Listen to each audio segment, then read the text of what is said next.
Hello everyone, I am Surrendalot Reviews and I'm back, and I'm ready to look at some Beast Wars Transformers, which actually takes place after Generation 1 Transformers. But before I get started, make sure to like, comment, subscribe, and if I can't convince you, perhaps this picture of my kitten will convince you. And, random fact about my cat society is that scammers are required by law to tell you exactly where they live. But without further ado, let's get into this! So, the first episode we're gonna look at is, well, the pilot episode, where basically we start this whole mega review. But without further ado, let's get into this!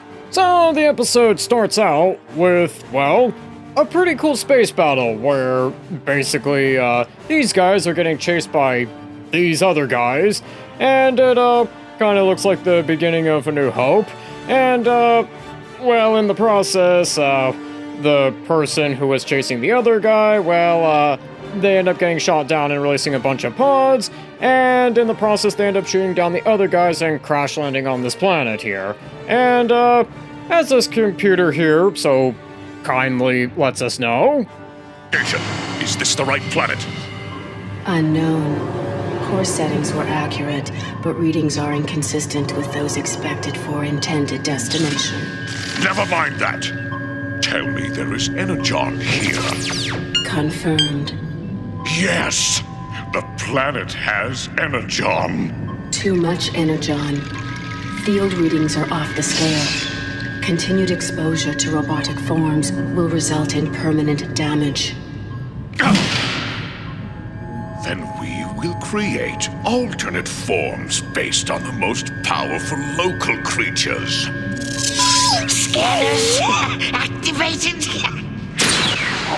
And I really like this idea how the Maximals and the Predacons, yes, that's actually the name of both of the factions, how they have to stay in their beast modes for an extended period of time outside of their bases, you know, so that way they can survive. And I also really like how they actually have to get beast modes just so that they can, you know, survive on the planet for an extended period of time. I guess it's kind of like us humans having to put on, like, say, a diving suit when we go underwater, or, you know, having a spacesuit if we want to, say, go into space or something like that. And I also like the idea of how eventually in Season 2 it just gets completely watered down, but we'll cross that bridge when we get to it.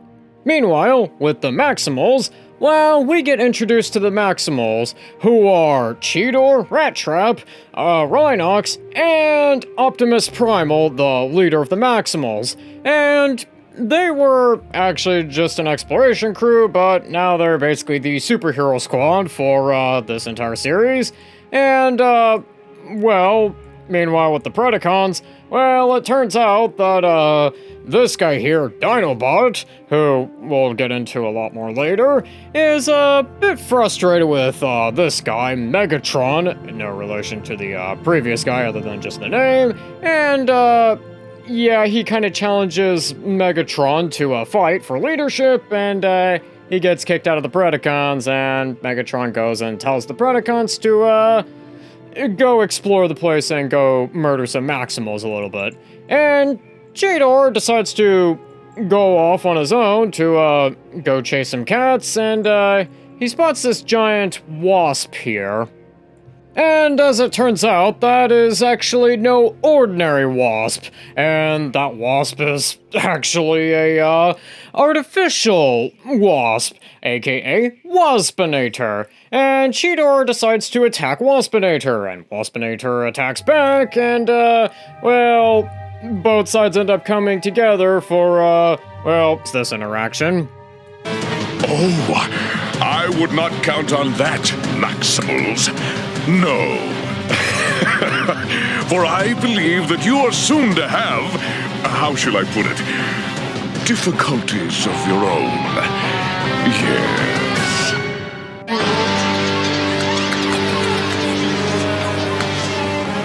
We don't have to do this, Megatron. There has been peace between the Maximals and Predacons for centuries. Why start this up again? Peace, perhaps on your side, Maximal scum. Yes, but not on ours. permit me to inform you that an enemy which appears to be peaceful may in fact be merely biding its time. Finally! We Predacons have never abandoned our rightful goal of galactic conquest.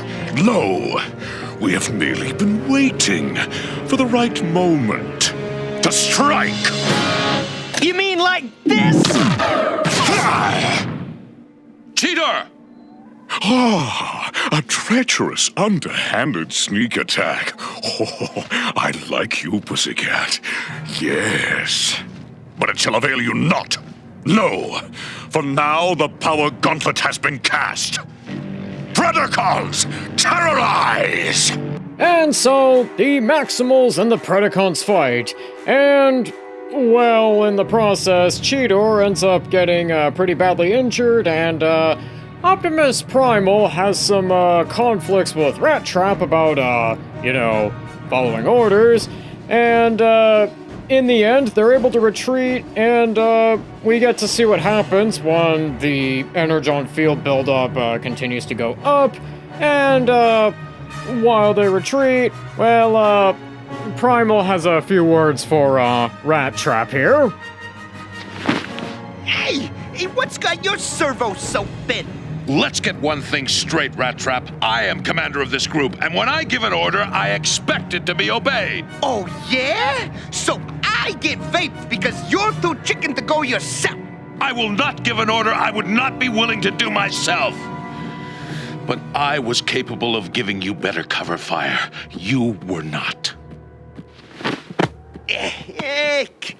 Come on, what are you shorting about? We got out of there alive, didn't we? But then, guess who shows up to, talk with the Maximals a little bit? Attention, Maximals. My name is Dinobot.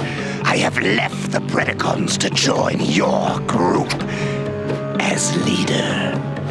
What? Did I hear the word leader? This guy's got bearings of chrome steel. I hereby challenge you, Optimus Primal, to a one-on-one battle. The winner shall lead the Maximals, and the loser shall be destroyed. And overall, I will say that this is a good first episode to Beast Wars.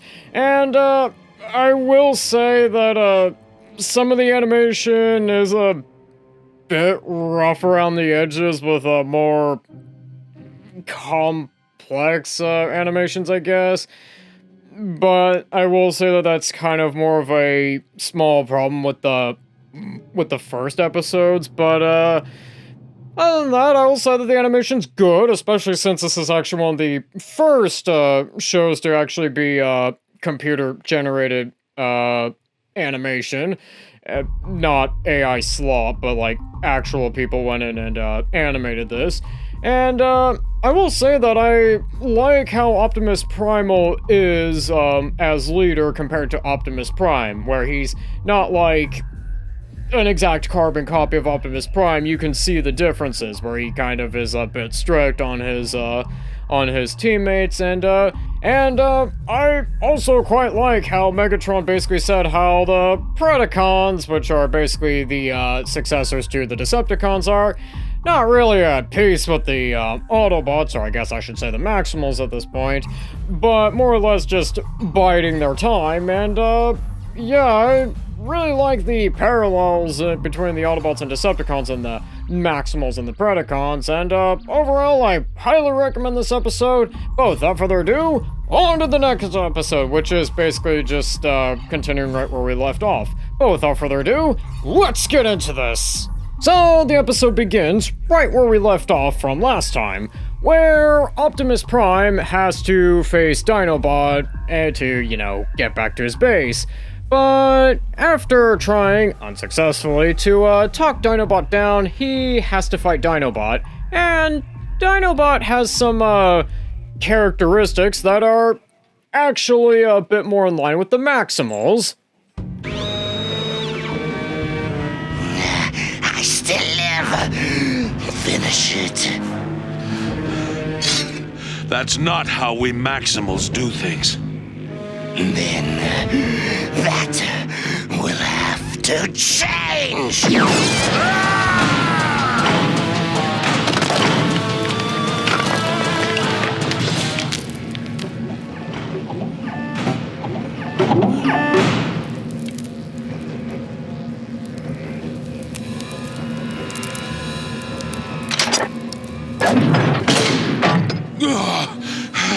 What are you doing? You'd won. You slipped. To defeat you in such a manner would be lacking in honor. I would not have earned the right to lead. I prefer to beat my opponents the old-fashioned way. Brutally! Which, I really like how, Dinobot is actually, I guess, more or less the black sheep of all the Predacons, because, well, the rest of the Predacons would either be happy to suck up to Megatron or happy to betray him. Dinobot actually has a sense of honor, even if it's maybe just a little bit twisted, and I really like how that actually is something that makes him able to switch sides to the Maximals, as opposed to staying with the Predacons. He's, I guess, kind of like Starscream, but with honor, but there are some characters that are a bit more like Starscream that, I guess, would fit the role better. Anyways, so while the Maximals are having a bit of a leadership struggle, well, the Predacons are there and they decide that this would be some awesome time for target practice, and they very nearly succeed at killing Optimus Primal and Dinobot, but in the process, Primal manages to actually save Dinobot, and the Maximals end up getting off of the bridge, and in the process, they end up discovering that there's a mountain full of raw energon, and the Predacons decide to get there, and well, the Maximals are gonna have to trust Dinobot to, you know, stop the Predacons. And while they are trying to get to the mountain of energon, quite literally, well, they end up coming across something that isn't natural, and before they can dwell on that, well, they get attacked by Pterosaur and Waspinator, and in the process, well, Dinobot uses his laser eyes to try to attack them while they're weak, but nearly squashes Rhinox, which causes some problems with Rat Trap. I knew it, you traitor! You tried to scrap my pal!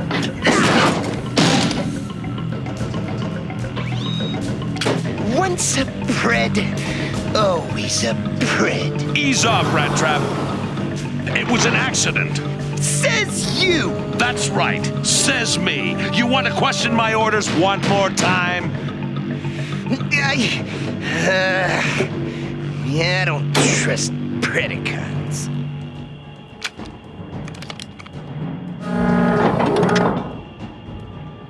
We've got enough trouble with Megatron's crew without fighting amongst ourselves. Now come on! Anyways, so the Maximals and the Predacons end up getting to the energy mine, and, well, they fight. And in the process, Optimus Primal gets pretty badly injured by Megatron, and just as Megatron's about to destroy the energy vein, well, Dinobot ends up actually saving Optimus Primal, and, well, everybody gets out, and, yeah, Optimus Primal basically says that, yeah, I know how this is gonna go, this is, not over yet, and, we're gonna have to fight the Beast Wars, and the episode ends. And overall, I will say that this is a great way to start out this whole series, and I will give Beast Wars this here over Generation 1 Transformers, which is, I think that the show starting with only 10 characters is actually a better start than a whole bunch of people who, half of them I only remember their names because, you know, I watched the show so many times. And it also does let Beast Wars actually get to develop the characters a lot more, and yeah, that is the first thing I'm gonna say. The second thing I will say is that I think the animation in some spots for the early episodes is kind of a bit, little spotty at sometimes, but other than that, I think the animation's actually good, and, definitely isn't, like, food fight terrifying from what I've heard, but, I might review that in the future. But other than that, I really like the episode. I like how, Dinobot is introduced, and how the Maximals actually grow to not completely trust him, but trust him a bit more after his actions. But I think with that, that's gonna do it for today. Thank you so much for watching. Don't forget to like, comment, subscribe, and I'll see you in the next one.